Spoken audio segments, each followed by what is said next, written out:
Eh bien, c'est fait. Après une interminable course à la direction, les libéraux provinciaux ont finalement un chef et c'est Pablo Rodriguez qui aura remporté la chefferie au deuxième tour.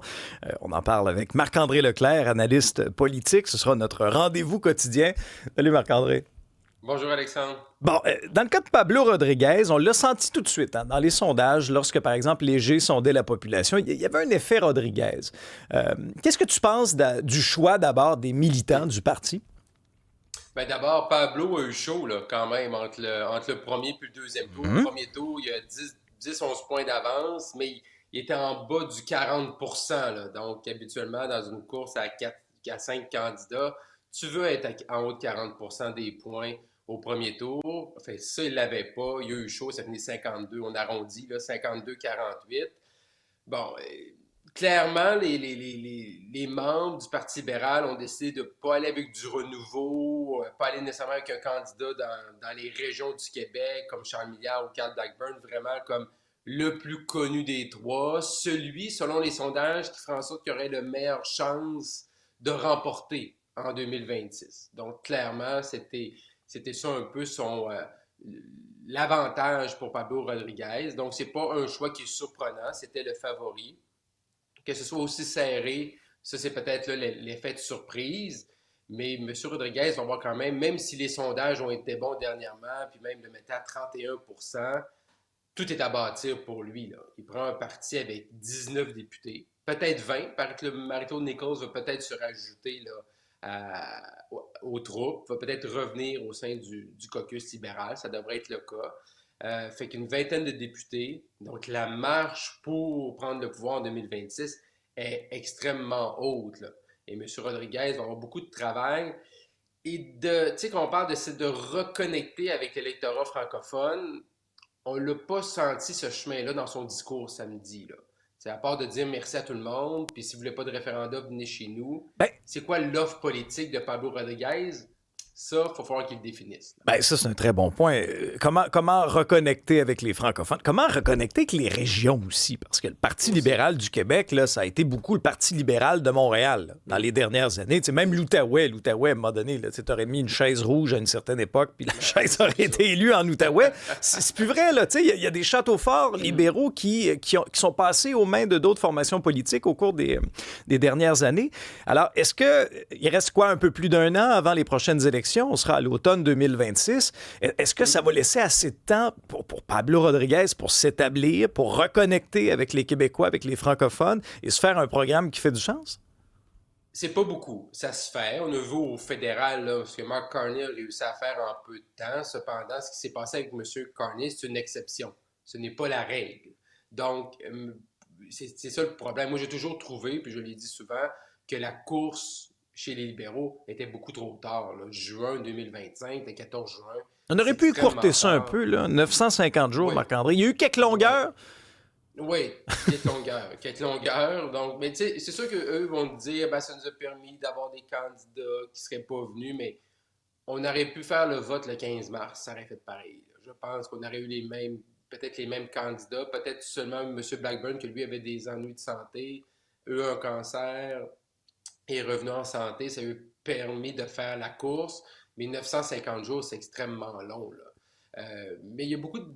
Fait en peu de temps, Alexandre, monsieur Rodriguez va devoir là, prendre des décisions par rapport à son parti, qui va être son chef parlementaire parce qu'il n'y a pas de siège. Mais je pense que sa plus grande décision à prendre, ça va être le fait de dire est-ce que je vais me chercher un siège comme député? Est-ce que je demande à un de mes députés de Avant quitter son poste 2026.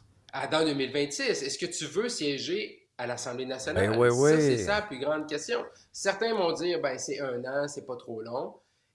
Cependant, moi, je pense que vu que M. Rodriguez est tellement là, collé avec le fédéral, les images, qu'on se ferme les yeux, les images qu'on a de Pablo Rodriguez, c'est M. Rodriguez à la Chambre des communes, Qui crie. à Ottawa. Il crie, à Ottawa. Il est avec Justin Trudeau, à Oui. Ottawa. Fait si tu veux montrer cette image-là que Pablo, vraiment, là, comme il l'a fait le jour de son annonce, là, il y a 9 mois, il a traversé la rivière, il a choisi le Québec, ben, faut que tu sois à l'Assemblée nationale. Donc, je pense que dans son cas, au niveau de la perception, ce serait mieux qu'il soit au moins, là c'est le Salon Rouge là, pendant les travaux, mais qu'il soit au Salon Rouge avant l'élection de 2026. Je vais lui poser la question. Il va être avec nous vers 8 heures ce matin. Ne manquez pas ça. Gros dossier du journal ce matin, Marc-André, sur les coupes en éducation. Là, ce qu'on apprend essentiellement, c'est que le manque à gagner, c'est 1 milliard de dollars dans nos écoles. Ouais. Et là, c'est de voir le bureau de M. Drainville nous dire, ben, on coupe pas. C'est pas d'austérité, c'est juste on baisse la croissance des dépenses. Ça touchera pas aux jeunes dans les écoles, hein. C'est les dernières semaines de classe cette semaine. C'est, c'est bien joué, mais c'est un peu difficile à croire, là. Comment on peut penser couper, que ce soit là, on s'estime un peu là, dans le journal, on voit que bon, les intervenants disent des chiffres, c'est pas ci, c'est pas ça, on verra, mais j'ai de la misère à croire qu'on va couper 500 millions puis que les jeunes ne vont pas s'en ressentir en termes de services sur le terrain, là. Et pour la coalition Avenir Québec, là, il y a deux clés, là. S'ils veulent avoir une chance d'être réélus dans 1 an et quelques mois, il faut que ça s'améliore en santé, il faut que ça s'améliore en éducation.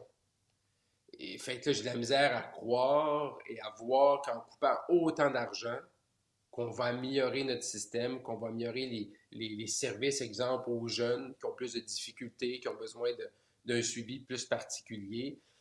La CAQ, hein, on se rappelle, Alexandre, comment ils ont tapé sur le clou de l'austérité des libéraux, de Philippe Couillard, de Carlos Slater, de Martin Coiteux. Là, c'est eux un peu qui jouent dans ce film-là. On va dire que non, c'est la rigueur budgétaire, c'est l'optimisation. Moi, comme contribuable, je veux qu'on respecte les budgets. Ça, c'est sûr et certain, je veux qu'on respecte les budgets. Mais là, on nous dit qu'on a tellement augmenté les dernières années que là, il faut baisser ça. Comment on est capable de tout faire ça sans toucher au service? Disons que ça va prendre des petits miracles. Mais je vais même aller plus loin, Marc-André. Moi, comme contribuable, la question que je me pose, c'est comment ça se fait que j'envoie autant d'argent, moi? Bon, à Ottawa, c'est une chose, mais à Québec aussi.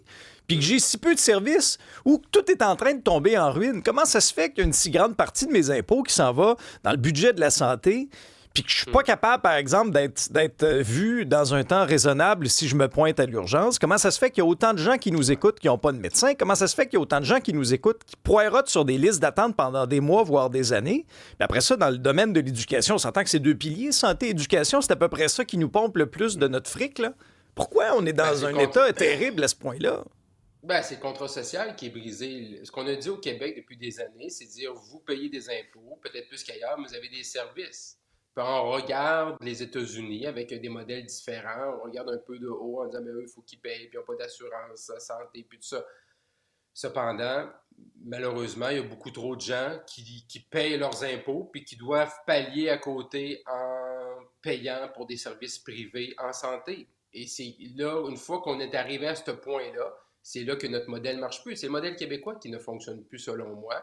Mais tant qu'on va continuer en santé à juste remettre de l'argent dans le système, c'est plus d'1 milliard par semaine actuellement qu'on met dans le budget de la santé, ben on va avoir les mêmes résultats, là.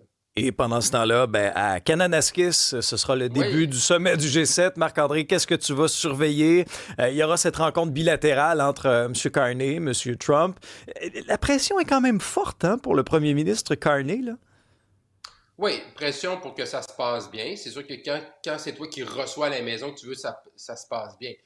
Cependant, je trouve que souvent avec M. Carney, nos attentes, elles sont basses. OK? M. Carney, là, il a passé 95% de sa campagne de parler des tarifs, qu'il était la solution, qu'elle allait négocier, qu'elle allait faire en sorte que les tarifs n'allaient plus être en place. Et ils Là, sont encore aujourd'hui, là. ils sont encore là. Élection le 28 avril, on est le 16 juin. Je comprends que c'est Donald Trump de l'autre côté. Fait que oui, on veut que ça se passe mieux que la façon que ça s'est terminé dans Charlevoix. Cependant, pour M. Carney, c'est clair et net que pour lui, le grand chelem, c'est que les tarifs ne soient plus là à court terme.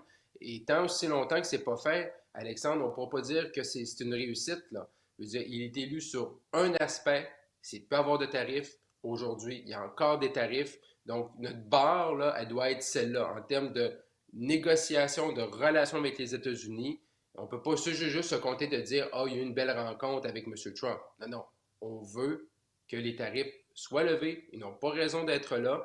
Donc, M. Carney s'est vendu comme étant la plus belle invention pour le pain tranché pour faire en sorte de mettre fin aux tarifs. Maintenant, il doit livrer la marchandise. On ne peut pas juste se contenter là, à la fin de la semaine, Alexandre, lorsqu'on va se parler, dire « il y a eu une belle semaine parce que M. Trump était content. » Puis il est parti de l'Alberta sans faire la même chose qu'il a fait en 2018. Si c'est ça notre seuil, on est dans le champ. Notre seuil d'attente doit être quand même assez élevé, malgré qu'Ottawa, on va baisser les attentes sur le fait que plus de tarifs le plus rapidement possible. Penses-tu que Carney va l'amener jouer au golf? Ça va-tu se régler sur un terrain de golf? Bon, ça peut se régler n'importe où. L'important, c'est qu'on n'ait plus de tarifs pour nos entreprises, pour les gens qui nous écoutent dans l'acier, surtout l'acier aluminium. L'important, là, c'est qu'il n'y ait plus de tarifs. Fait que si ça prend Charlotte Cardin qui chante une chanson, si ça prend un tournoi de golf, on laisse gagner M. Trump, pas de problème avec ça. Non, les tarifs. On est tanné des tarifs. Merci Marc-André. Merci, à demain.